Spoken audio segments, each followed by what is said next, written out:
Hello guys, I'm glad to see you. Today I'm gonna show you how to export PNG in Figma. I open Figma website.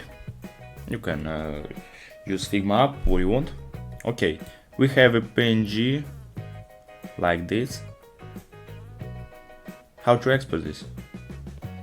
Okay, first of all we click on this PNG. This is this file. Next, click on export and click on PNG.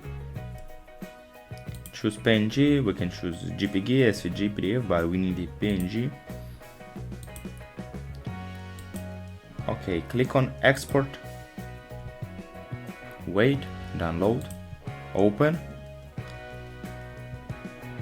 and just we export a PNG file from Figma. Okay, if you wanna export this, click on export, choose PNG and export this.